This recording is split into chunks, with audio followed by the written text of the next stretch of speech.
2,000 years ago, ancient writers drew up a list of the finest, most magnificent structures in existence. They became known as the Seven Wonders of the world. In Egypt, there was the Great Pyramid at Giza and Alexandria's lighthouse, the Pharos. On mainland Greece, there was the ivory statue of Zeus at Olympia. And, in defiance of nature, the mighty city of Babylon housed the Hanging Gardens. The shrine of Artemis at Ephesus in Turkey was the most visited temple in the world. The tomb of King Mausolus, the Mausoleum, was adorned with hundreds of life-size figures. And, towering above the island state of Rhodes, the Colossus was the largest bronze statue ever created. All but one of them are gone, ruined, ransacked, or simply vanished from the face of the earth. The truth about them has been lost, hidden beneath 20 centuries of myth-making. Now, our investigators are returning to the sites where these marvels once stood. Their mission is to find out what the Seven Wonders really looked like and rebuild them. Oh, wow. It's absolutely mind-boggling. This is amazing. We actually have a piece of one of the Seven Wonders of the ancient world. In land torn apart by earthquakes, buried beneath the sea, or hidden by the buildings of the modern world, they'll hunt for clues to piece these structures back together. They'll find evidence of advanced technology, of ambition and achievement on an incredible scale. This is the lost world of the Seven Ancient Wonders.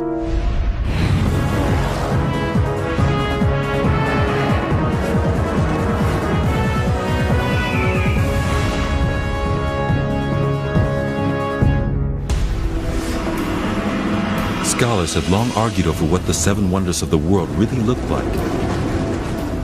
The Great Pyramid still stands, much as it did 3,500 years ago.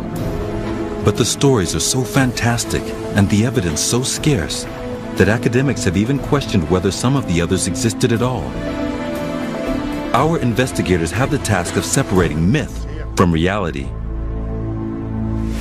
Mark Telesnik is a geotechnical engineer from the Israel Institute of Technology.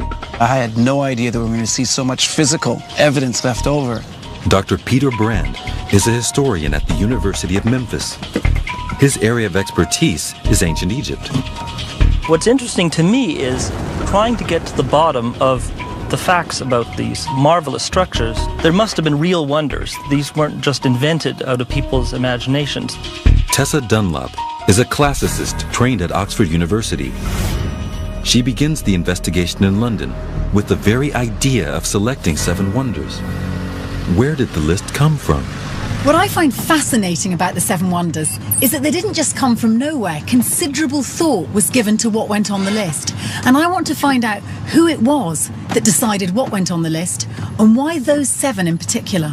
At the British Museum, the world's largest collection of artifacts from the classical age, Tessa is joined by historian Dr. Lloyd Llewellyn-Jones. Lloyd traces the origins of the list to ancient Greece.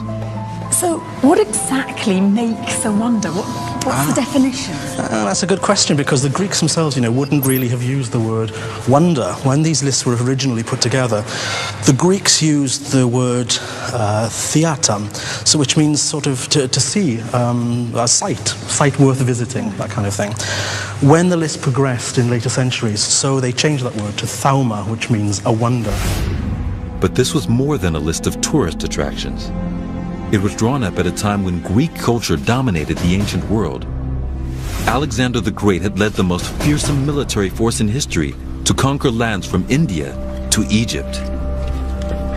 The Greeks believed that they were spearheading a new era of achievement where mankind reached new heights. They set about cataloging the greatest monuments that stood within their boundaries. So, with all these incredible man-made wonders, why seven, and why in particular these seven? We know that Babylonian mathematicians and astrologers were very keen on the number seven. So in a way, seven is the ultimate number. So I suppose it encompasses everything, the concept of completeness. Although ancient authors such as Herodotus wrote about the sites they considered important, the first listing of 7 definitive landmarks wasn't until the 2nd century BC. We have to... And this list, by Antipater of Sidon, throws up a surprise. Here he talks about the fact that he has set his eyes on the lofty walls of Babylon, which is wide enough for chariots, a statue of Zeus. Then he talks about the Colossus of the Sun and the Hanging Gardens. He talks about the huge labour of the pyramids and then the vast tomb of Mausolus. But he says that the greatest of all of these is the house of Artemis. This isn't the same list as the one we know today. The Pharos, the lighthouse at Alexandria, isn't mentioned. The earliest reference to it comes from the 6th century AD. And the agreed list of ancient wonders that we have is perhaps less than 500 years old. The canon that we know today really comes down to us because of the influence that we had in the Renaissance period, from the Renaissance and into the Enlightenment, when artists, particularly German and Dutch artists, were recreating visual representations of what they thought the 7 wonders of the world looked like. And this is the canon that we accept today. Images like these engravings by Martin van Heemskerk rekindled a fascination with the 7 wonders. They kept the idea alive in people's imaginations. But by the time they were made, some of the actual structures had been lost for 1,000 years. And our investigators need archaeological evidence that relates directly to the buildings themselves.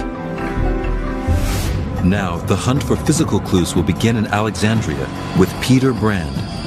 Everything we know physically about the Pharos warrants its position as a wonder of the world. On a forgotten island off the Egyptian coast, in the design of a 2,000-year-old tower, and in stonework that has lain beneath the waves for 6 centuries, Peter will start to build a picture of the Pharos, the lighthouse that guided ships to antiquity's greatest city, and one of the most elusive of the 7 ancient wonders. Our investigators are on a mission to rebuild the 7 wonders of the ancient world as they appeared when they were first constructed. Though the list has its origins in writings from the 3rd century BC, it owes much of its fame to a series of fantastical engravings made hundreds of years later. Now, historian Peter Brand wants to strip away the myth and build a true picture of history's most famous lighthouse. It was said to be constructed of 3 tiers and over 300 feet tall. It was the Pharos.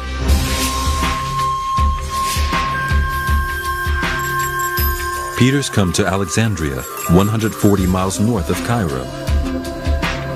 It's been Egypt's busiest port for more than 2,000 years, ever since Alexander the Great came here.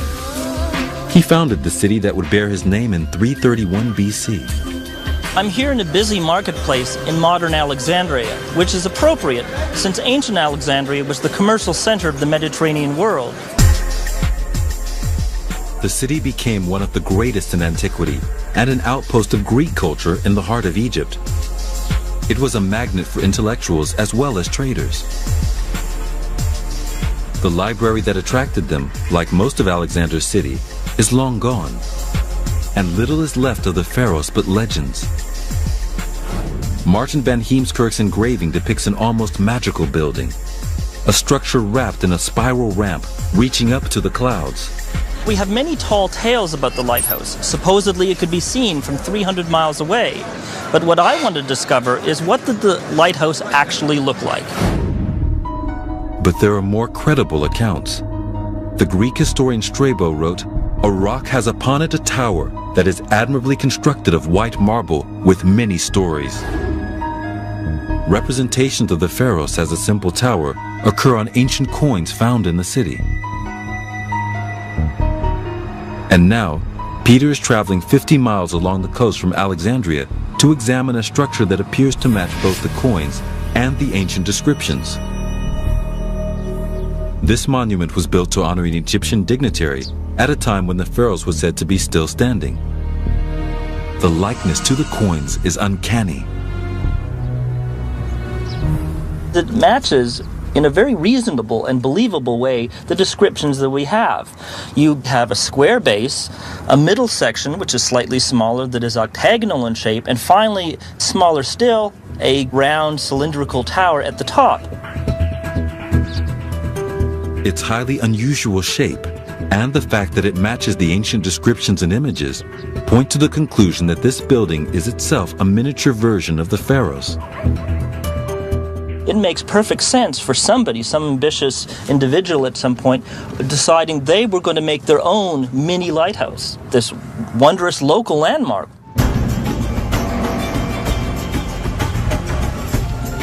Alexandria was growing rapidly as a port when the Pharos was first conceived. Strabo wrote that it was built to guide mariners to the safety of the city's harbors, avoiding treacherous rocks. But from the sea, looking back at Alexandria's coastline, Peter sees that it may have served another purpose.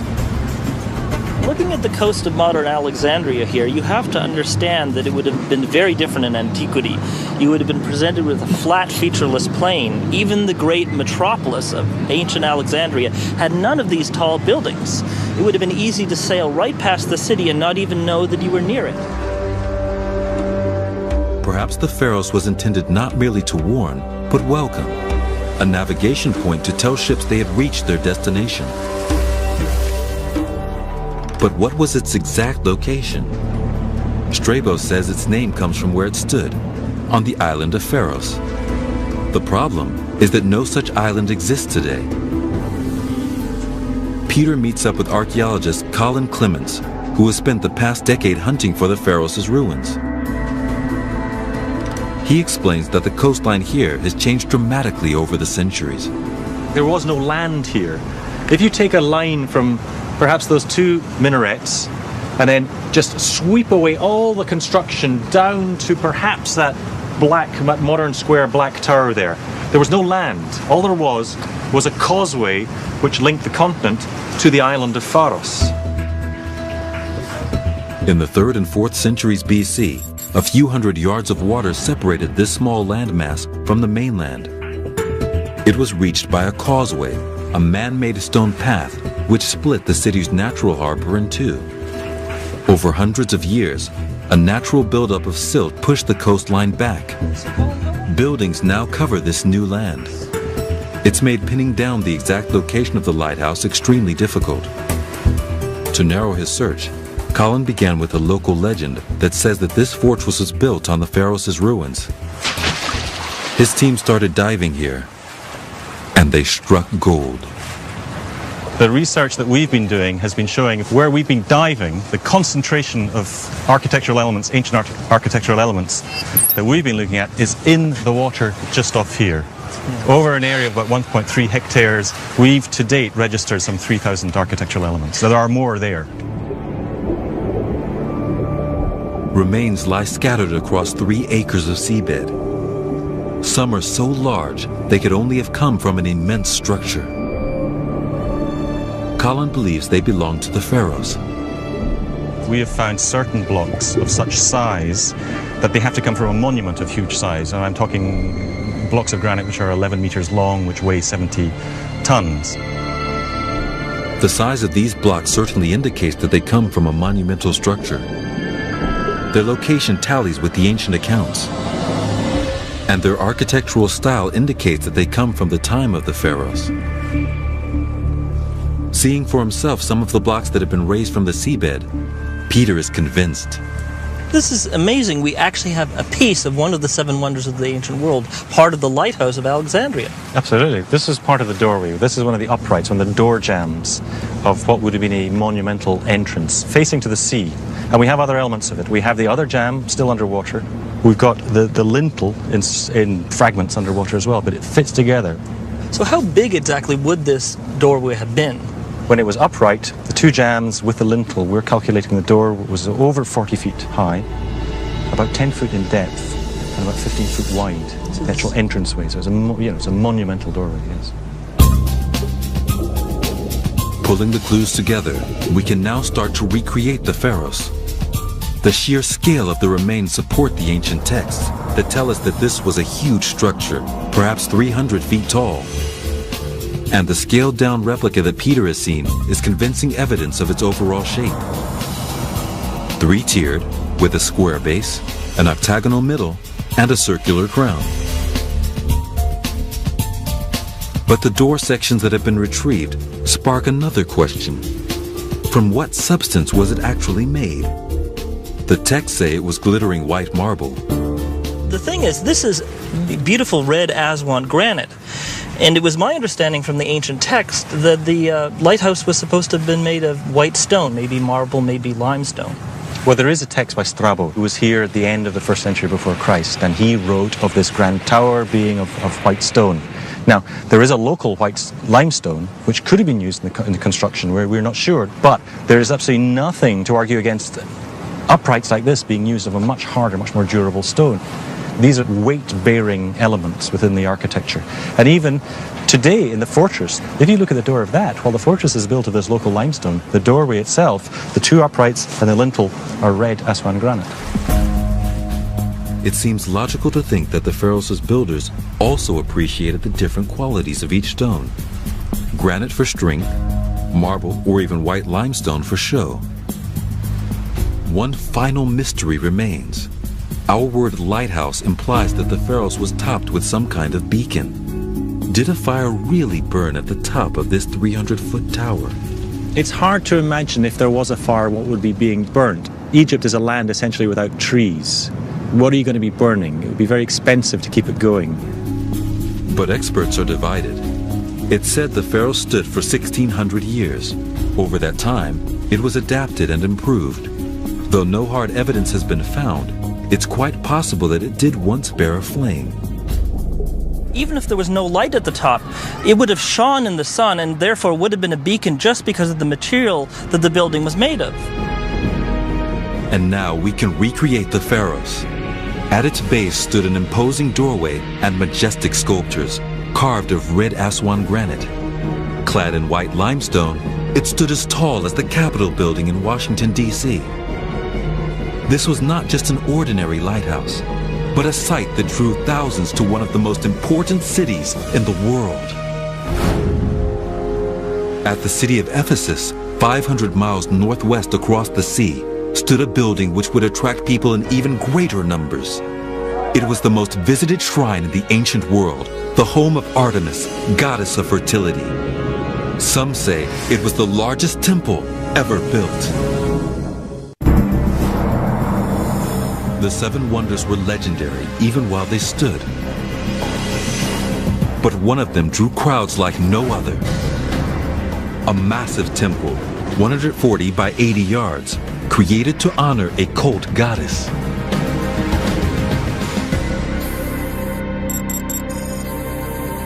It stood in the ancient Turkish town of Ephesus, on a fault line. This is a place where earthquakes are still common. And the Temple of Artemis has lain ruined here for more than 16 centuries. Artemis, worshipped by the Romans as Diana, was the most revered and adored of all female deities. She was the huntress, the goddess of the moon, of chastity and childbirth. She was the bringer of fertility. The shrine here was built by her devotees. It's said to have been the largest in the ancient world. Again, the most famous image of the temple makes no claim to be factually accurate. The best-known image we have of the temple is this Heemskerk drawing from the Renaissance period. And he was a man who very much allowed the present to influence his interpretation of the past. So what we've actually got is a picture of a sort of squat-looking Italian church. Now, I want to know if this actually represents the temple in any way, or if in fact it was infinitely more superior. Tessa Dunlop meets archaeologist Julian Bennett. He spent years exploring both the ruins of the temple and the town that grew up around it. What relation does Ephesus have with the Temple of Artemis itself? Very closely connected. The shrine of Artemis was probably established a long time before there was any real settlement here. But over time the shrine attracted people, the temple attracted people, so you get the settlement developing here as well. For centuries before the temple was built, a simple shrine stood on the site. People came throughout the year to offer prayers to the goddess. As the cult of Artemis grew, so did the town. Pilgrims meant prosperity. Ephesus became important because of Artemis. This was a boom town, thriving on religion. And in around 550 BC, the king Croesus financed construction of a new temple. It was destined to be one of the 7 ancient wonders. Tourists still come here. They still pay for souvenir statues of the goddess. But their numbers are nothing compared to the crowds that once filled these streets. And the stones that are scattered around the site only hint at the structure that once occupied this land. So these rocks, are these all from the original temple that we're seeing along here? They are indeed. And this is where it would have been, yes? This is precisely where the Temple of Artemis at Ephesus was. Because actually what's left means it's very hard to get your head around what it would have looked like. Hard for archaeologists as well. You really have to use your imagination. The whole temple complex would have filled this entire area we're looking down here now. It's absolutely mind-boggling. The Roman historian Pliny gives the building's dimensions. He says it consisted of a raised marble platform, 140 yards by 80. On top of it, fluted columns thrust 60 feet in the air and held the roof structure in place. Tessa and Julian pace out the site. They find it's a description that matches the evidence on the ground. The whole temple would have stretched right over to the far corner, so let's go and get some idea of the actual size of this. The scale, I mean, it was absolutely gigantic, wasn't it? It really was, yes. This was the first temple to be constructed entirely of marble, and experts have estimated the amount needed. Around 51,000 tons. When the question arose of where all this stone came from, they found a clue in local folklore. Legend has it that a goat herd discovered marble deposits when one of his goats kicked away a loose piece of rock. Seeing the gleaming stone beneath, he ran 8 miles to Ephesus to tell what he'd found. 2,500 years later, archaeologists searched on a radius 8 miles from the temple site and found the quarry again. So in other words, the marble from this quarry was used to build the temple? Absolutely. How can you be so sure? Well, this is the only white marble quarry 8 miles from Ephesus. The other way is through chemical analysis. We can actually analyse marble and tell where it comes from. So the marble matches up? The marble matches up without too much of a problem. But somehow, Julian, I imagined that the quarry would be this gleaming white hole. And yet we've come here and, well, it's very drab to look at. It's not what I imagined marble to be like. Well, this has been exposed now for over 2,000 years, but if you look around, this is the grey marble that's on the top, but what we really want is this stuff here. This is the white marble, and you can see it's really quite shiny and glittery. Yes, and originally, once polished, this would have been really superb. Imagine vast pillars built of that. True. Once the stones were on site, the building could begin. But if you look in this area here, the foundations of part of the temple, it was one of the 7 wonders. I'm sitting on those foundations. This is it, made of this nice white marble. From what I can see, this is a clean line. There's actually no mortar there, is there? All this is dry stone built. And yet this was an earthquake zone. There was the constant threat that the land would be rocked by tremors. So what kept it all together? Gravity and weight for the foundations, essentially. But for the walls, these were held together by a series of clamps. And the same with the columns. These would have had a central clamp to hold the structure together. So you're telling me that a simple little wooden clamp kept a massive great temple together? This is what we have here. The clamp hole, shaped like a swallow's tail on both sides. There would have been a piece of wood, or possibly, depending on what the workmen here used, a piece of metal, but in the earliest temples, always made of wood. A shrine had stood on this site for centuries. It was sacred ground. The temple could be built nowhere else. But the architects faced a massive problem. The land was a marsh. Somehow, they needed to create foundations stable enough to support such a structure. According to our sources, when it was built, they established a platform of charcoal and sheep's fleeces to help stabilize the soil. This solution, a foundation beneath the foundation, spread the structure's weight and stopped sinking. It enabled the construction of an extraordinary building, 127 columns towering upwards. sunlight poured through an open roof, shining on the temple's centerpiece, the statue of the goddess Artemis. This original temple stood for more than 200 years before it was destroyed by fire in 323 BC. Rebuilt, it stood for another 6 centuries until an earthquake did finally bring it down. The stones were plundered for use in other buildings. The walls of this 14th century mosque hold pieces of the Temple of Artemis. A lot of the temple was removed and reused in other buildings, and you can recognise the type of marble and limestone here. The whirly bits. This is another piece from the, probably from the Great Altar, but certainly from the Temple of Artemis. You can recognise the marble, very good, clean white marble. This is a meander pattern around here because of the way it interlinks, and the local river was called the Meander. And how can you be so sure this actually comes from the temple site? In this particular case, the earlier excavation, they did find material like this. They know it's from the Great Altar. To begin with, I thought I'm going to struggle a bit here because the site is fairly bare, and I worried that I wouldn't be able to envisage how this temple once was. But actually, once Julian demonstrated how it would have stood, when you saw the evidence and the shining marble, and you suddenly got an idea of what inspired the likes of Pliny just to wax lyrical and get really, really excited. I suppose our modern day equivalent, our reference point, would be the Parthenon in modern Greece. But really, this kicks the Parthenon into the sea. It would have been bigger, it would have been broader, taller, more elaborate, more shiny. And of course, the centre point of the temple was Artemis herself. By modern standards, this was a vast building. To a pilgrim 2,500 years ago, its scale, the sheer quantity of stone involved, must have defied belief. And yet there was another structure, older still by 2,000 years, which was far bigger. Its stones each weighed 2.5 tons.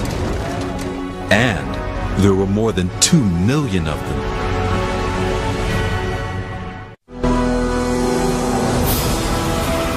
One of the earliest known lists of the 7 wonders of the world was drawn up around the 3rd century BC by the Greek historian Antipater of Sidon.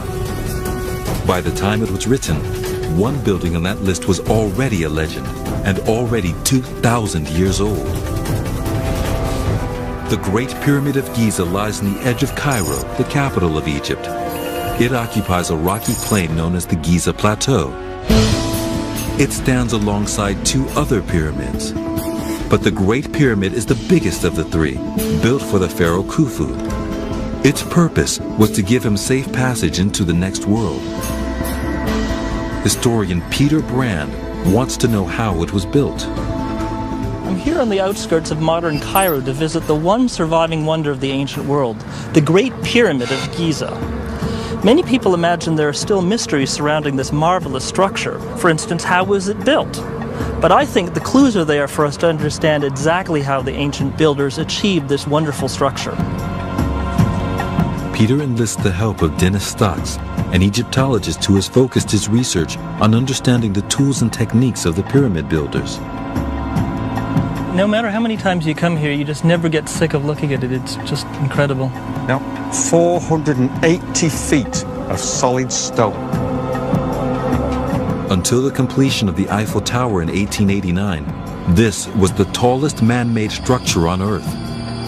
Its 20-year construction required almost 2.5 million blocks, each weighing around 2.5 tons. Over 20 years, that means the positioning of a new block every 2 minutes. There are 203 courses of stones. Each side of the pyramid measures 755 feet, accurate to within just a few inches.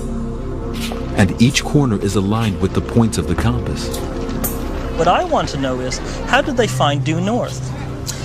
Well, Peter, with the help of these 2 tools here, these have been seen in tomb representations, and we also have models of them, and these are replicas. These simple tools are called the Bay and the Merkhet. They were used to mark points at which a star rose and set around the North Star. From this, an angle could be marked, and a line through the middle of this angle gave due north. So what we're going to end up with is a perfectly straight line that runs exactly due north-south. So we'll have one side of our pyramid. But what I want to know is, how do you turn that straight line into a square base to build your pyramid on? The process of plotting a square starts with marking out the north-south line. Right, we'll put this stone down here.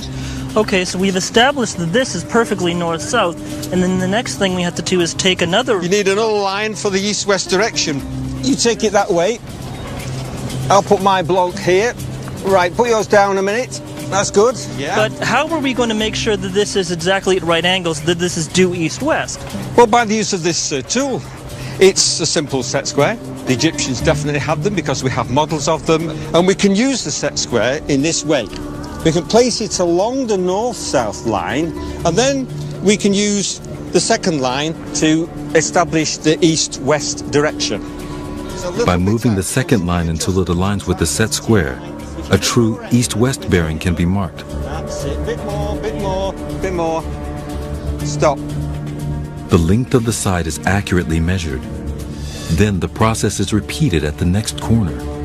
Once all 4 corners are marked, the process is repeated to eliminate errors. Eventually, a near-perfect square can be constructed. Although it required enormous skill, this was the easy stage of construction. The next phase was the cutting, shaping, and lifting of nearly 6 million tons of stone. Traces of a quarry can be found in the shadow of the pyramid. On the walls, ancient chisel marks show where the stone was cut by hand.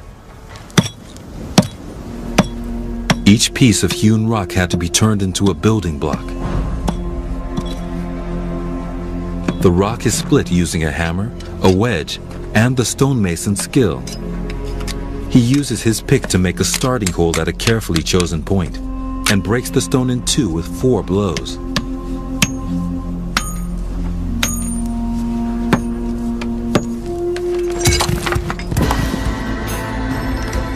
Next, it had to be shaped to a level of complete precision. The creation of a structure like Khufu's pyramid demanded that faces of every block were perfectly flat. Dennis has identified the technique the pyramid builders used. We've got 3 rods here, and the 2 outer ones are joined by a taut string. The third one, which is the same length as the other 2, can be used now to check if the surface all the way along under the string is truly level. Well, it is there, so should we move it just a little bit further over there? And let's check this side. Oh yes, very nice. Despite its simplicity, it's a hugely accurate tool. And there were other measuring devices used once the stones were in place on the pyramid. It wasn't enough to know a surface was flat. It had to be at a perfect right angle to every other surface. Place this F-frame against a vertical edge. If the string hangs against the bottom bar, the edge is true. And this A-frame, the ancient Egyptian equivalent of a spirit level, tells you if a stone is horizontal. Let's look at our level and see if it's true, and it looks to me that it is. Now, presumably, if this was off, we'd get something like this. That's right. You would see the line clearly visible, and you would know that it was not truly horizontal. The exterior of the pyramid was made of sandstone blocks, but the internal chambers were constructed from much harder granite. Khufu's tomb is empty but for a granite sarcophagus carved out of a single piece of stone. It's engineering on a much smaller scale, but it's been a puzzle for archaeologists since it was first discovered. So Dennis, we're here in the burial chamber of Khufu, and this is a solid granite sarcophagus, the first of its kind ever made. How on earth did they do this? We found a mark in the sarcophagus which was made by a tubular drill of copper, and that copper drill was used with sand to grind its way down. Also, the mark tells us, because of its dimensions, how big the drill was, and it was 4.2 inches in diameter. Using a circular copper drill bit, the ancient Egyptians were able to hollow out the sarcophagus, piece by piece, layer by layer. Then, in polishing it, they removed almost all of the evidence. what amazes me is they did such a good job that if they hadn't cleaned up this one little bit, we'd have no idea how they did it. That's absolutely right. Without that mark, we just simply wouldn't know how the first granite sarcophagus in the world was ever made. The pyramid's biggest mystery has always been how the blocks were brought from the quarry to the site. They couldn't be rolled. The blocks would be damaged. Egyptologists have discovered evidence to show how it might have been done. This sledge could carry a stone weighing over 2 tons. About 6 strong men would be needed to pull it on a level surface. But as the pyramid grew, so the stones had to be transported higher and higher. It's believed ramps were used, but if they were too steep, it would have been impossible to pull the sledge. The ramps couldn't be more than 7 degrees slope. There's good evidence for this because my experiments have shown that if it is more than 7 degrees, the sledge will slip backwards on its own. If the incline could only be 7 degrees, as the pyramid got higher, the ramp would have to get longer. Eventually, it would have to be so long that it would overshoot the quarry. But there is an alternative theory. A girdle ramp, so called because it wraps itself around the pyramid. Maneuvering massive stones around the 4 corners would have been difficult. But Dennis believes he knows how ramps were used, by combining both a straight and a girdle ramp. I think that it's a solution of the ramp being straight part of the way up, because about 2/3 the way up, a lot of blocks have to be hauled up. But after that, the top third, there are very, very much lower number of blocks to be hauled up. And that means that they may then have had a wrapped around ramp for that final 1/3. This method of constructing the pyramids has only ever been a theory until now.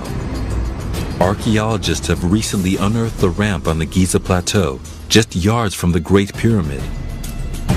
So this is amazing that it survived here. Oh, it is, yes. And of course this wall retains all the rubble and everything else that's put into the ramp. So it must have been made of loose rubble, and then they built this mud brick wall to hold in the debris. Yes.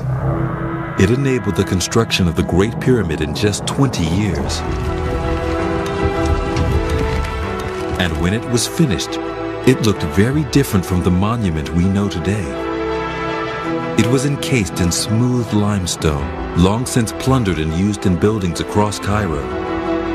We get a hint of how it would have appeared from the few remaining limestone blocks around the pinnacle of this nearby, smaller pyramid. And we can now reveal the Great Pyramid as it stood, complete, some 4,500 years ago. 480 feet high and covering an area of more than 13 acres. What makes this one of the true wonders of the world is not how mysterious or even advanced the technology was that built this, but how ingenious it was. Some of the tools we saw were the most simple imaginable, and yet they were able to produce such amazing, precise, astounding results. Had the Great Pyramid been destroyed, it might be hard to believe the 7 wonders ever existed, especially as for one of them, no evidence has ever been found. A sumptuous garden in the middle of the desert.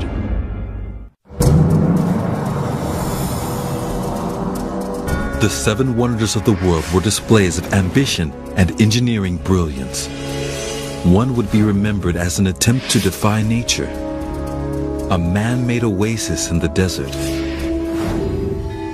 The Hanging Gardens of Babylon. Less is known about them than any of the other wonders. Experts are even divided as to whether they really existed.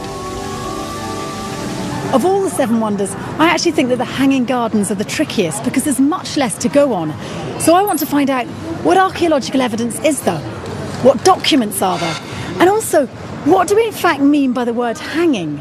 And if these gardens were elevated, then how on earth were they actually watered? Babylon was said to be the most spectacular city on earth. Today, its ruins can be found in Iraq's Babil province, 50 miles southwest of war-torn Baghdad. For many years, archaeologists have scoured the land here to find proof that the Hanging Gardens were real. They've made some amazing discoveries. City walls, palaces, and temples, but no sign of a grand garden. Much of what has been found was built by a Babylonian king mentioned in the Old Testament. King Nebuchadnezzar II ruled around 650 BC. We know this because he kept detailed records of what he built in cuneiform script on tablets, cylinders, even bricks. But is there any mention of the Hanging Gardens? Tessa meets up with Babylonian expert Professor Irving Finkel at the British Museum. Nebuchadnezzar II rebuilt the city from top to bottom, so no expense was spared, and he made sure there was a very detailed record, so everything was written down that he accomplished, boastfully and in detail, and nowhere in any of these lines of cuneiform inscription does it say anything about the garden at all.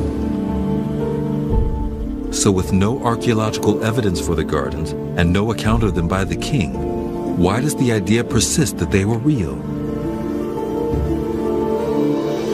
The only solid information we have to go on is from the Greek historians. Antipater, writing in the 3rd century BC, mentions them, as does Strabo. I think the testimony of the Greeks has to be taken seriously. After all the other wonders did exist. We know that, some of them still do. So something must have existed in Babylon to start the story off. So this is the Greeks writing in a later period, after the Hanging Gardens and Nebuchadnezzar have passed away, as it were. Yes, but some of those Greeks, we have to take what they say very seriously, because they were in the truth business. But if the gardens did exist, why didn't Nebuchadnezzar mention them? We know from the Greeks that he married a girl called Amyatis, who was a princess from Media in Iran, from a mountainous country, and the story is that she got homesick and hated the view out of her window, which was flat and boring, and that Nebuchadnezzar built these gardens to keep her happy. Now, that seems to me, although it's quite romantic, also plausible in a way, if you imagine him with all these building plans saying to the engineers, when you've got time, put something up there which is like a mountainous garden, keep the wife happy kind of stuff. So they did, and if you went down the Euphrates River on a boat as a tourist, or you were a visitor and you saw this thing, it might make a big impact on you, because gardens are not normally up there, they're usually down there, and they would think it was something miraculous. I think we have to assume they were real. I think Nebuchadnezzar did build something. To find out exactly what Nebuchadnezzar might have built, Tessa travels to the Pergamon Museum in Berlin, Germany, where one of the biggest collections of Babylonian artifacts can be found. Here, she enlists the help of Persian expert Lloyd Llewellyn-Jones. She wants an idea of the skill of the Babylonian builders and the scale at which they worked. There you go. And the first thing Lloyd shows Tessa is the first thing any visitor to Babylon would have seen: the Ishtar Gate.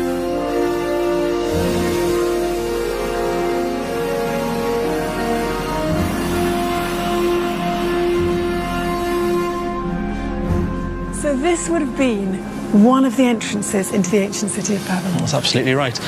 Today we call it the Ishtar Gate, but in antiquity it was actually called the Gate of Ishtar, who vanquishes her enemies, because this is one of the major portals into the city centre itself. And this stood at the north end of the city, and this great archway here was backed by great cedar doors which would have opened along a processional way which led you into the heart of the city, past the palaces, past the ziggurats or temples. The size and the beauty is just, I mean, quite mind-boggling. How on earth did they do it? Absolutely, it truly is monumental, isn't it? Some experts believe the Ishtar Gate stood right by the gardens, and yet it's the garden, not the gate, that makes the list of 7 wonders. So we can only assume that they were more extraordinary. The colors and shapes on the gate were only possible using fired glazed bricks. Hugely expensive and difficult to make, it's no surprise then that behind this facade, making up the bulk of the structure, is a very different type of brick: sun-dried mud bricks. Archaeology suggests that much of Babylon was built of these basic bricks. But although they were cheap and easy to make in the Babylonian heat, they weren't ideal for use in a garden. To understand why, Tessa visits a specialist brickmaker in England, where bricks are still made in the traditional way. Well, a sun-dried mud brick or sun-dried clay brick is just the pure material as it's dug from the ground, made into a shape and allowed to dry. Oh, right. That's a dried mud Gosh, brick. they're actually quite sandy to feel, Yes, aren't they? yes. Quite crumbly. You could build with that, but you couldn't leave it exposed to the weather. What would happen? What do you mean? Well, it would break down. It would actually deteriorate and fall apart. Rather, as a brick like this, put in water. You can see immediately it's giving off mud. Gosh, isn't it just? Look at that. Clouds of mud. The bulk of the Hanging Gardens were most likely built of mud bricks, perhaps lined by the more expensive glazed ones. And something found in the basement of the Pergamon Museum in Berlin reveals how these bricks might have been fitted together. Another clay brick, inscribed with Nebuchadnezzar's name. Now the interesting thing as well is around here on the edge, because here you can see nice and thick layering of this thing called bitumen. Now that looks just like tar or something. Well, that's essentially what it is. It's a petroleum liquid which solidifies, and really what we have here is the Babylonian equivalent of cement. This would have held all the bricks together. So you've got the brick and also mortar. Absolutely, but there's more to it than that, because this is actually waterproof. If you know your Old Testament, for example, Noah is told that when he builds his ark, he must line the hull of the ark in bitumen. Why? To make it waterproof. So it was possible for the Babylonians to create a waterproof structure. Experts believe its most likely position was right by the Ishtar Gate. But in the arid heat of Babylon, such a garden would need constant tending. The river Euphrates runs through Babylon, but if the gardens were elevated, the water would have to be raised from the river somehow. Archaeological evidence suggests that in the time of Nebuchadnezzar, a counterbalanced lever was used called the shaduf.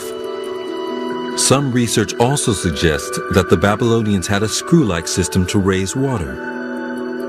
To understand what sort of plants may have been grown in the garden, Tessa visits one of the leading centers of botanical studies, Kew Gardens in England, where she meets expert Jules Hayward.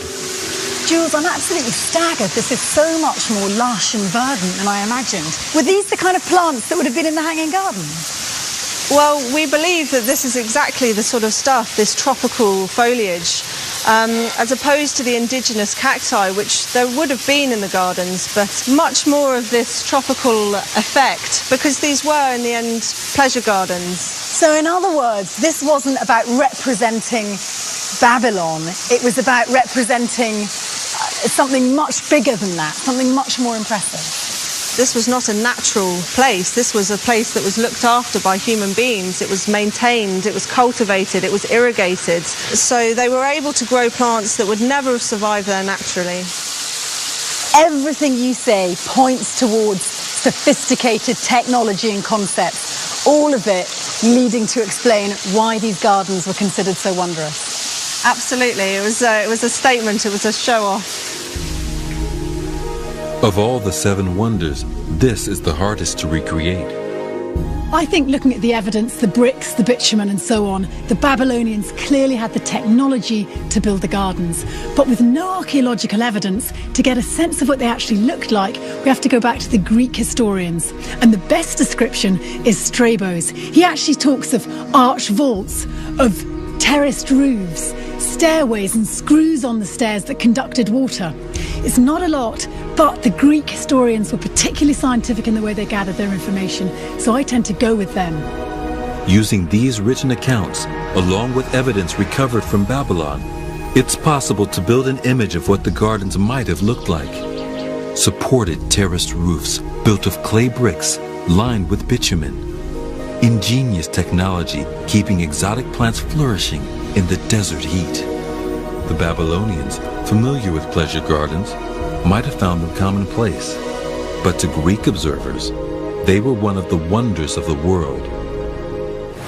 And the Greeks would create their own engineering marvels. A bronze figure standing 120 feet tall was antiquity's biggest statue, the Colossus at Rhodes. 23 centuries ago, a Greek island was home to a piece of engineering that, even by today's standards, was extraordinary. It was the biggest statue in the known world, the Colossus. Rhodes lies in the Mediterranean, 10 miles off the coast of Turkey. The Colossus stood in its capital, also called Rhodes. Our investigator, Mark Telesnik, has come here armed with the accounts of the ancient writers to form a picture of how the statue was built. We're here in Rhodes in order to try to flesh out the Colossus of Rhodes. The limited data is sketchy, and it's based all on quite ancient literature. We're told that it's about 31 meters high. We're told that it's made of bronze with an internal skeleton of stone and iron. We were told that a finger of the statue was about the size of a man. The big question then is, can we use any of this data in order to try to learn something about Colossus of Rhodes? We don't know where he stood. We don't know what he looked like. Local expert Dr. Manolis Stefanakis is a classical archaeologist. He tells Mark that the Colossus was built by the islanders in celebration of a great victory. Colossus was built by a local sculptor called Charis. The Rhodians decided to build this statue after the successful defense of the Rhodians against the Macedonian army. So the statue was built in celebration of the successful defense of the city after 305 when the siege began. And it was built when? He started on the statue in the year 292 and took 12 years to be finished. So it was actually delivered in 280 BCE. The Colossus was an image of Helios, the sun god and the island's protector. The Rhodians believed that Helios had made their island the most beautiful in the world. In return, they offered gratitude and fervent worship. Other representations of Helios have been found across Rhodes. One, a bigger-than-life-size statue, may offer a clue to the appearance of the Colossus. And the very interesting feature is that we have a number of holes around his head. Many little holes. What were they for? They were for iron beams or metal beams that would come out of his head like the rays of the sun. The head of the Colossus may well have looked like this, crowned with a ring of sun rays. Ancient sources tell us that the Colossus was built using iron bars. They say it was weighted with stone. Mark believes that the Colossus's method of construction and its size may have decided how the statue stood. What would he have looked like? What would his pose have been? One representation is Ilios waving with one hand and having a drape in his other hand. Waving is going to be difficult because in order for someone to wave, the stresses, especially here on the structure, would be huge. They would need some sort of strut. Exactly. To hold it up there, and I think that would be ugly. That wouldn't look nice. Okay. So I think we can scrap the possibility of the waving arm. However, if the Colossus's hand was fixed to his forehead, shielding his eyes, it would give greater stability. What was the reason for the drape or the bow? As a third leg. Okay. Give him stability. The technique of sculpting a robe to give a statue extra support at its base is well documented. It would have made the enormous structure of the Colossus much stronger. The exterior is said to have been made entirely of bronze. Manolis takes Mark to a bronze casting pit, or kiln, which dates back to the time of the Colossus. It's proof that the technology to build the statue did exist here. We have, in this specific area, 7 kilns of this type. So we know that this is the neighborhood of the bronzesmiths. This is very important because we're saying that Colossus was cast from bronze. How big of a statue could be done here? Well, the maximum height of a statue built in this kiln would be about 10 meters. Sections of bronze, up to 5 feet in length, could be cast in this pit, then fixed together to create a statue over 30 feet high. The Colossus was cast in parts too, with bronze sheets fastened onto the statue's internal skeleton. This jointed design gave it flexibility. It meant that it could withstand high winds. How big of a kiln would we need to do Colossus? I think we are looking for a kiln at least 3 times the size of this one. Have you found anything like that yet? No, we didn't have any luck so far. Marx found out what the Colossus looked like, and it's clear that the Rhodians had the technology to build it. But this doesn't help him to pin down the location of the Colossus. Traditional depictions of the statue, like this 16th century engraving, show the Colossus straddling the harbor, allowing ships to pass between his legs. But there's a problem with this. Accounts say that construction took 12 years. If it happened here, it would have necessitated the closure of the harbor. And yet this harbor was of vital strategic importance to the islanders. What would the harbor have looked like, let's say, 2,500 years ago? Well, this is the major military harbor of Rhodes. They would have to block the whole entrance of the military harbor, which is the most important harbor of the city at that time. For 12 years? For 12 years. The statue builders lived in a time of war. They constructed Colossus following an important victory, a narrow escape after a heavy naval siege. It makes no sense that they would celebrate by compromising their defenses. So based on the discussions we've had now, the whole idea of the Colossus being astride the harbor, at least at this point in time, we can cross that one off the list? It's totally fictitious. Okay. And it comes from medieval romanticism, basically. When we pair this argument with the ancient sources, which say that when the statue fell, it fell on land, it becomes clear. The traditional image of the Colossus standing astride the harbor seems to be nothing more than a Renaissance fantasy. Some archaeologists believe it may have stood on the site now occupied by the fortress of St. Nicholas. The fortress dates from the 15th century, but some of its stone may have come from the time of the Colossus. We have some evidence, some elements coming from earlier buildings, like this kind of stones or the steps here. Besides this, we have quite a few balls, like this one. The cannonballs? Actually, they're catapult balls. Sorry, okay. And they were shot in or shot out? They were shot in by the Macedonians. These catapult balls date back to the very siege whose victory the Colossus celebrated. This site was clearly occupied at that time. In addition, the fortress sits on an outcrop of very hard rock. The bedrock here would have made an excellent foundation. What are the pros and cons for Colossus being constructed, let's say, close by in this area? To be honest, I don't see any pros in this theory. The improbability of having such a huge statue at the entrance of the military port. If you want my opinion, I would never build a statue like that here. I would look for another place, maybe somewhere inland, maybe higher, so it would be visible by everybody. Looking back at the town, it makes sense for the Colossus to be up on the hill where it could be seen from a greater distance. Walking up to this higher ground reveals a clue. Underneath what used to be a school, remains of more ancient buildings have been found. One of those buildings was a temple to Helios. So this is the highest spot, downtown Rhodes, some 20 meters above sea level in antiquity. Now, from this spot we have very important finds.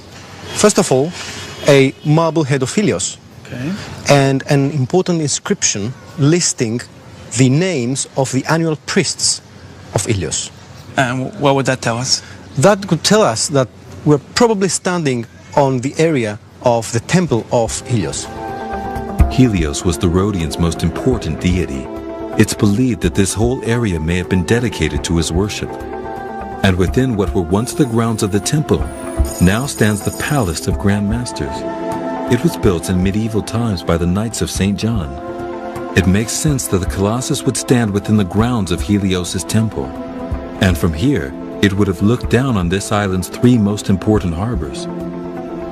So we're standing now at the highest point in the walled city, overlooking 3 of the ports? Yes, if Colossus stood here, he would overlook the commercial and the secondary harbor from this side. And if you come around, he would also overlook the military harbor. Okay. Besides, we know that when he fell among housing. And this area next to the palace has been one of the most densely populated areas since that time. Falling here, the Colossus would have flattened housing. It suggests that this was the site of the statue. Well, this is it. This is the spot where we thought Colossus stood at. Okay, so I'm just trying to imagine. It's going to be about 2 times higher than the top of the palace, right? At least. It was a huge operation. This was not one man building Colossus. They must have had an army of men working on it. At the time, people believed in the gods, so to see something like this towering over you must have been somewhat frightening even. 120 feet of bronze wrapped around an iron and stone skeleton, the Colossus was so large it was said its fingers were the size of a man. It took 12 years to build and was finished in 282 BC. The Rhodians built this statue to honor their god.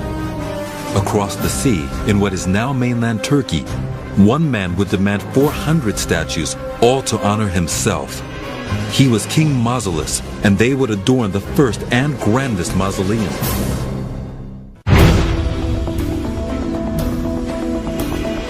Each of the 7 wonders was a marvel of engineering, and each had their own unique qualities. The Great Pyramid of Giza was a tomb created as a vast but simple geometric form. There existed another tomb that stunned the civilized world with its ornate beauty and the hundreds of statues that covered it. The once great city of Halicarnassus is now the small town of Bodrum in southwest Turkey. In the 4th century BC, Halicarnassus was the capital of Caria, part of the Persian Empire, and home to the region's ruler, King Mausolus. In the hope of creating a dynasty and to keep the royal line intact, he married his sister, Artemisia. Legend has it that around 350 BC, she built a tomb, the mausoleum, to honor his memory. What I find very surprising about the mausoleum of Halicarnassus is that it wasn't built in dedication of any of the historical greats of that early period. Not dedicated to the Persian warrior King Xerxes, for example, not in honor of Alexander the Great, but in fact it was built for a pretty minor provincial ruler. Yes, a successful one, but King Mausolus, not many people have heard of him. So to have made it onto the list of the 7 ancient wonders, there must have been something truly magnificent about the structure itself. No ancient images of the mausoleum have survived. Again, the most influential depiction comes from the Renaissance artist Martin van Heemskerk. Does it bear any resemblance to the reality? Our investigator Tessa Dunlop meets again with Dr. Julian Bennett, an archaeologist who spent years trying to piece together the story of King Mausolus. Why was this vast mausoleum constructed? That's a very good question. We don't know, quite honestly. He certainly was well known for taxing the population around here. He built up an enormous amount of wealth. So one presumes it was just really for show, to how wealthy he was. Thanks to excavation work in the 19th century, we know exactly where the mausoleum stood.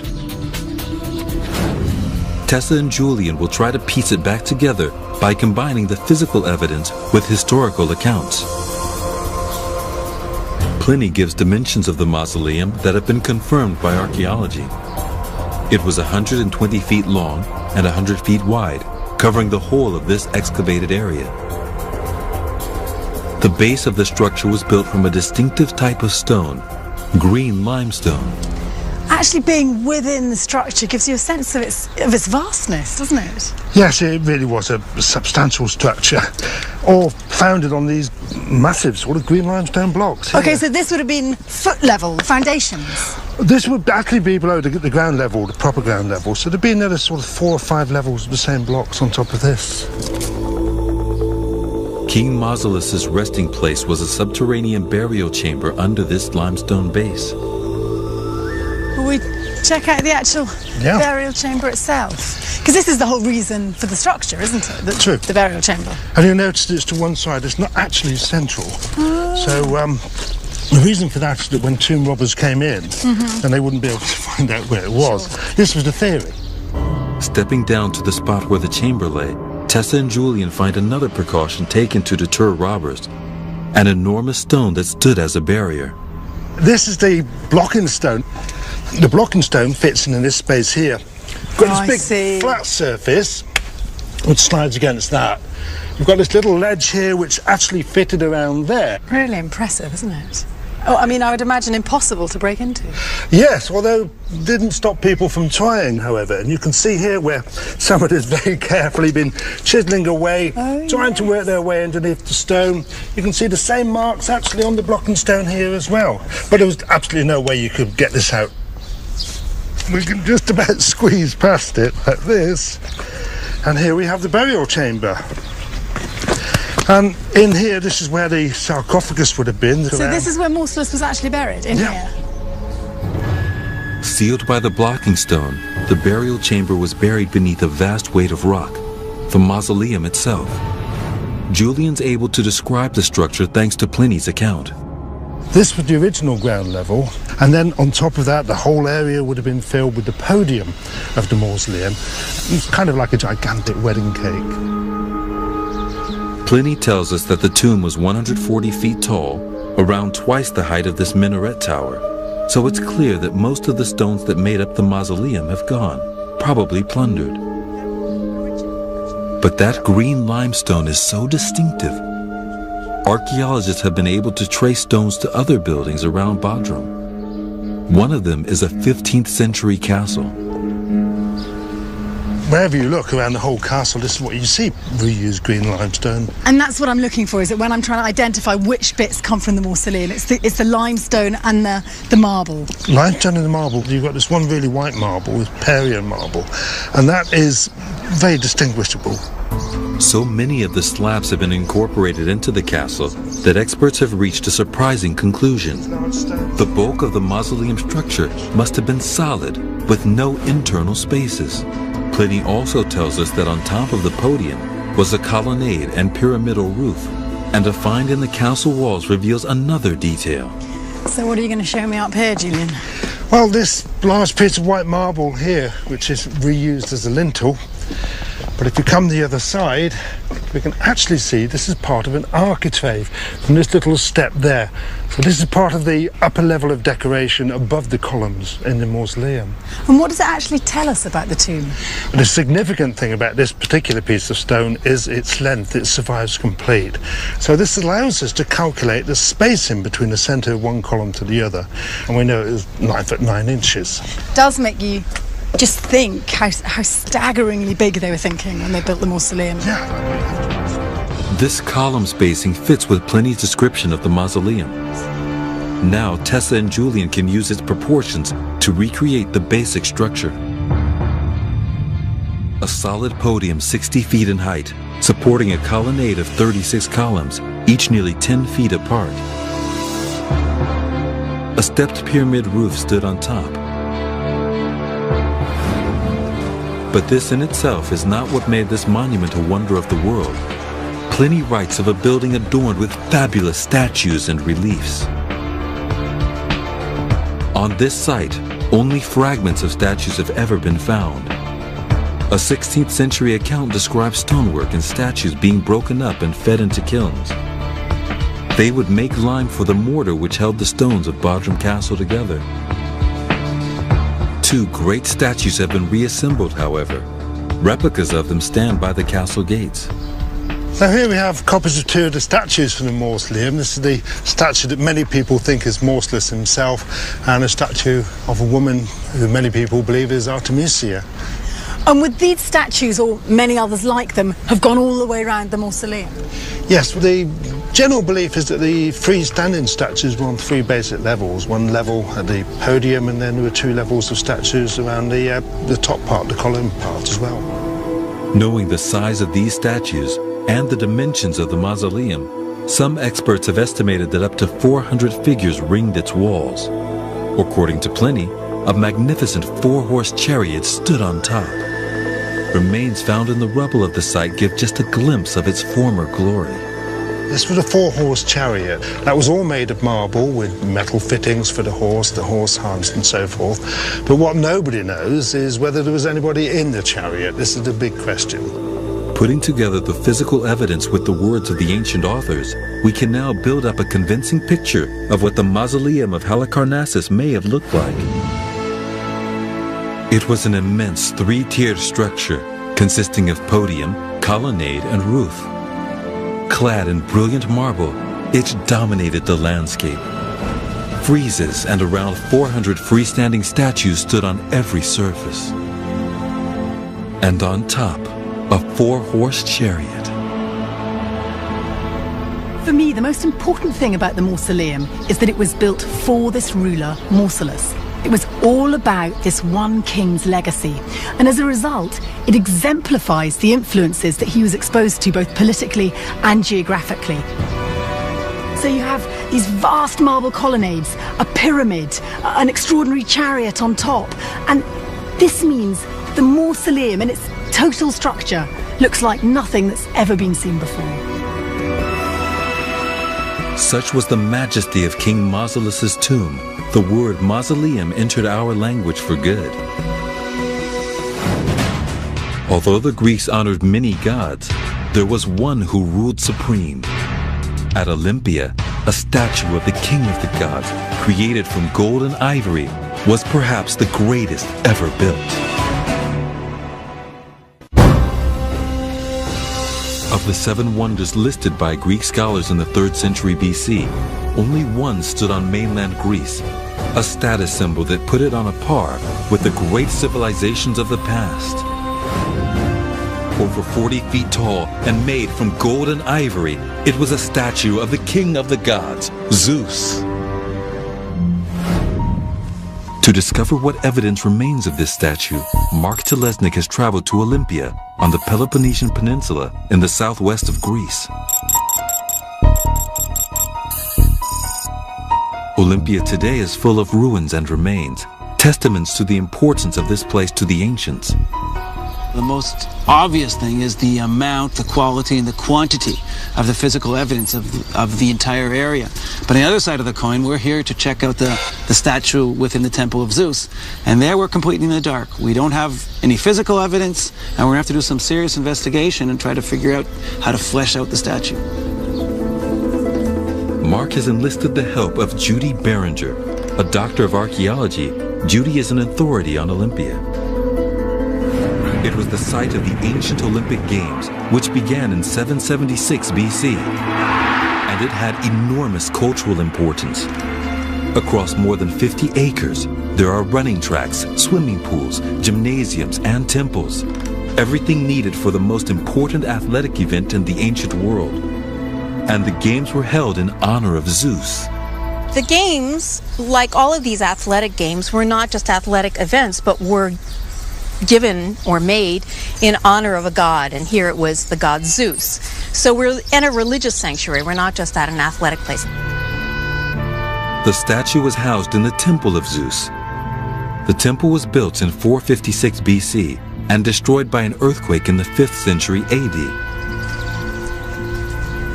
So here we are, Mark, at the Temple of Zeus. This was the largest temple on the site, the most important structure on the site. The ancient visitor would have made offerings to the god Zeus outside the temple, come in, perhaps looked inside to see the statue. The remains of the enormous external columns reveal how the temple exterior might have looked. Oh, wow. That is good. Pretty amazing, isn't it? Okay, so we have 1, 2, 3, 4 columns parallel to one another that have toppled over. The drums laid out like dominoes. Right. And then we can see the capitals at the end. What do you think would cause such a pattern? It's quite remarkable. One of the explanations that has been given are effects of earthquakes. Yeah. If the columns were still tied together when this effect happened, with a set of beams that are holding it together, and the beams went over in one direction, the columns have to go together with it. Okay, all right. Okay? The beauty here is that the direction is so perfectly aligned one to the other, and the shearing effect of the drums. That's a really beautiful picture. Mark measures the perfectly preserved columns to try and determine the height of the statue. 51 centimeters, 71, 55 centimeters, 64, and that one's about 78. Greek historian Pausanias put the temple at over 60 feet tall, and Mark's calculations confirm this. By measuring the spaces between the exterior columns on each side, we know that the length of the temple was 220 feet, and there were more columns inside. And these columns were at least 1 story, perhaps 2 stories high. And we would have had this enormous, colossal statue of Zeus in front of us, right here. Okay, so this is the reason why we're here. Exactly. This is the wonder, this is the reason for the temple's existence, is to house a cult statue. Mark still needs to know what the statue looked like. There's very little to go on except contemporary accounts. One ancient author puts the height of the statue at 40 feet, and Strabo added that if Zeus moved to stand up, he would unroof the temple. These accounts are in keeping with Mark's calculations from the height of the columns. They also tell us who built the statue. A sculptor called Phidias had already claimed his place in history, creating another statue at the Acropolis in Athens. We also know where he built the statue, thanks to an extraordinary find. A cup inscribed with Phidias' name. It's evidence that this, the location of the find, was his workshop. Today, remains of a later Christian church dominate the site. So, Mark, this is Phidias' workshop. Okay, this is where they would have built the statue of Zeus. That's right. It's the exterior walls at the lower courses and some columns in the center that would have been here, and the statue is built between those columns just to see if this is going to fit into that structure. The size and proportions of Phidias' workshop were identical to the space the statue was intended to occupy. When the statue was made and put in place 20 years after the temple was made, it had to work. It had to be perfect because everything was so perfect about the temple itself. You couldn't take that statue in if you didn't know it was going to work. Marx noticed something else about the workshop. It seems to have the same orientation as the temple. To find out if this was deliberate, he takes a couple of readings. Okay, so try to take a bearing off this wall. I read about 79 degrees here. That's bang, wow. Okay, I'm reading a tad below 80 degrees, something like that. The results are astonishing. The workshop and temple are aligned precisely. The differences we got were so minute that it couldn't be left to chance. From my point of view, I'd like to believe it had something to do with the light. Mark believes that to have gone to so much trouble to recreate the conditions of the temple, sunlight must have played a big part in Phidias' design. But he still needs to know how Zeus was constructed. We know that the statue of Zeus was not made from stone, but its skin fashioned from ivory, and his robes and sandals from gold. At the time, only Phidias was creating statues from these materials, and the craftsmanship they required was masterful. These molds found in his workshop may have been used to cast the gold robes. And found alongside the molds were these, small chips of ivory.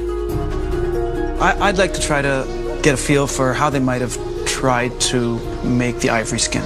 How are they going to get sheets of ivory out of the elephant tusk? You would shave it off in layers, much as you might do sharpening a pencil, so it's coming off in a layer. How would they be softened? Because I know the elephant tusk is quite hard. The speculation is that the Greeks soaked the ivory in vinegar for some period of time until it becomes malleable. Once they had the softened piece of ivory, they could put it in a mold. That's right. The ivory would take the shape of the mold, where then it would dry and presumably retain the shape of the mold. But even the largest elephant tusk would only yield a relatively small piece of ivory. And the statue of Zeus was colossal, over 40 feet tall. What's going to give this entire jigsaw puzzle, what's put together, some structural stability? We know, by analogy with Phidias' earlier creation, the statue of Athena Parthenos on the Parthenon, also this colossus of ivory and gold, we know that it was held up by a wooden and perhaps metal armature, and so we can assume the same was true for the later Phidian Zeus. And there's evidence that Phidias didn't rely on size alone to make his statue impressive. After noting the identical orientation of the temple and the workshop, Mark believes that lighting was hugely important. Back at the site, the evidence on the ground shows that Phidias was using every trick in the book to add drama to his great statue. The stone used to build the temple was a local Shelly limestone, gray and dull. So to lift the interior of the temple and maximize light, it was coated in plaster. They would have used painted plaster, white painted plaster on the exterior to imitate marble. And we actually have some plaster remaining here on the surface. You can see a good piece of it right here. This plaster may look dull and yellow now, but when the temple was built, it would have been a brilliant white, reflecting the light and making the columns radiant. And Phidias had another trick up his sleeve. With the only source of natural light in the temple, the one huge door, he designed a feature to make the most of this light. Standing directly in front of the statue was a reflecting pool, and 2,500 years later, we can still see the evidence. If you run your fingers alongside of this, you can feel a channel here. Yeah. And you can trace that line not only on this side, but on the opposite side as well, at exactly the same point. And this seems to mark a water line, where water or liquid was. So what you're saying is we had about 5 or 6 centimeters of fluid in here. The dramatic reflections created by the pool were coupled with the opulence of the ivory and gold that made up the body of Zeus. Surrounded by the brilliant white columns of the temple, it would have made an awe-inspiring sight. In Zeus's hands, he held a scepter as an emblem of his power, and a winged figure of Nike or victory. Lit by torches and fires, the temple would have been a spectacular sight. We certainly do see incredibly ornate structure and statues that make up the temple itself. Everything made the temple so beautiful, and yet the temple is not what we're here for. It was the statue of Zeus. So the size and the dimensions of the statue compared to the size and beauty and dimensions of the building must have been incredibly beautiful in order to make that one of the 7 wonders and not the temple and that together. The 7 wonders have captivated man's imagination since they were first created. Of the 7, the Great Pyramid is the only one that survives. But what led to the destruction of the other wonders? And why have they continued to fascinate us to this day?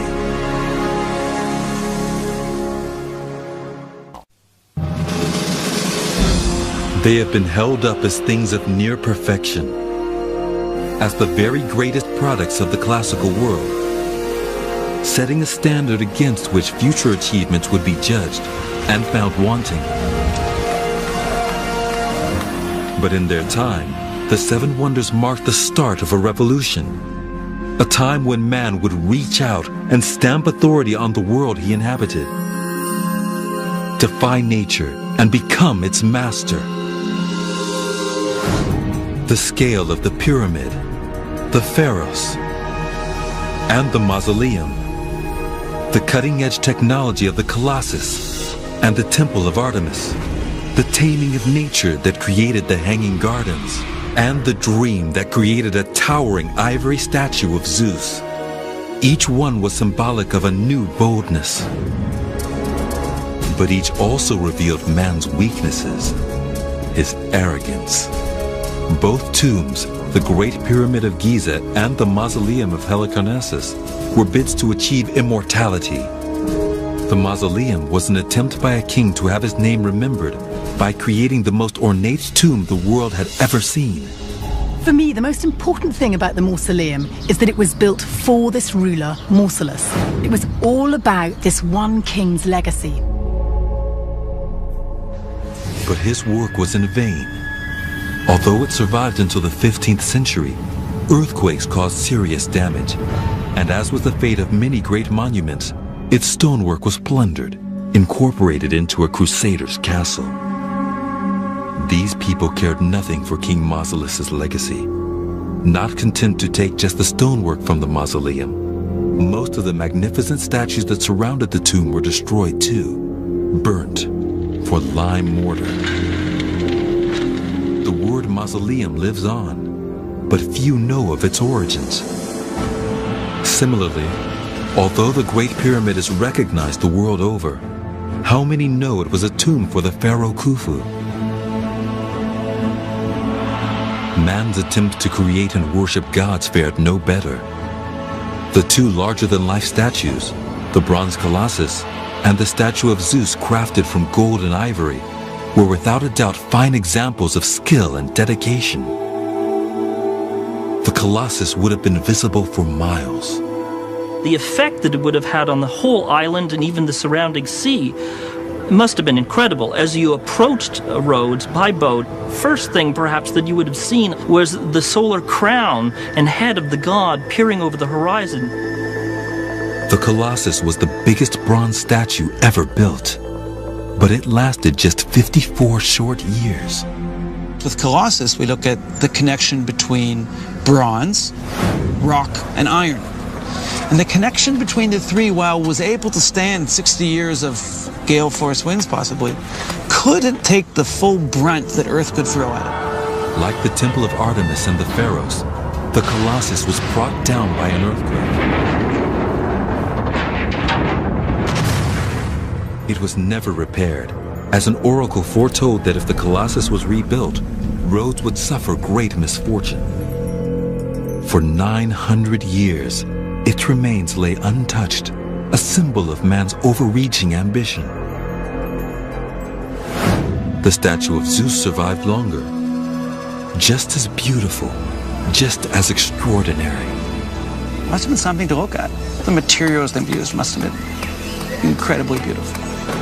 Along with the Temple of Artemis and the Mausoleum, its destruction came about through the advent of Christianity.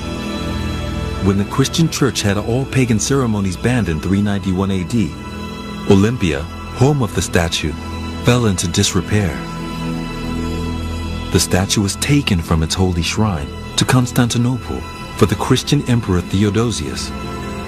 Once a wonder of the world, the magnificent ivory Zeus had become little more than a trophy. Before Christianity, the Temple of Artemis was one of the most visited shrines in the world. The magnificence of the temple reflected its status. It was the only temple made from marble of its size and of its type in the whole of the known world. It was the temple to really finish and begin all temples. The Parthenon would have been kicked into the sea in comparison. That's just the building, the structure alone, which was a marvel, because then inside was this extraordinary cult goddess who was appealing, it seems to me, to absolutely everybody before the Christians came along. The temple survived disasters, being rebuilt after an arson attack and again after being sacked by the Goths. What it couldn't survive was a changing world. By the 4th century, the cult goddess no longer drew the crowds. Christianity had a stronger pull. So when the temple was damaged by an earthquake, there was no call to rebuild it. For all its grandeur, even the pharaohs couldn't survive change. Ptolemy, the ruler of Alexandria, believed his city the greatest that civilization had ever known. When he demanded a beacon to guide ships into its harbor, no ordinary lighthouse would do. Instead, he built the Pharos. And only the Great Pyramid was taller. Everything we know physically about the Pharos warrants its position as a wonder of the world. But as the city's position in the world slipped, so the Pharos lost its shine. From around the 10th century, it was adapted and used as a mosque, before being destroyed in an earthquake in 1375. Perhaps it's to be expected that the one wonder of which there is no trace is the one closest to nature. The Hanging Gardens of Babylon were man's attempt at taming the earth. But the arrogance, a tropical oasis in the middle of the desert. It would have been a constant battle to prevent nature from reclaiming its land. Inevitably, the fight was lost. The 7 Wonders, a testament to man's engineering skill, his overreaching ambition. All but the pyramid are gone. But even this has been stripped, its limestone casing plundered to build Cairo. And yet none of these projects was a failure. What they left behind may offer us a lesson in the danger of pride. But they also create a shining example, proof that ambition, aspiration, and vision can create something legendary.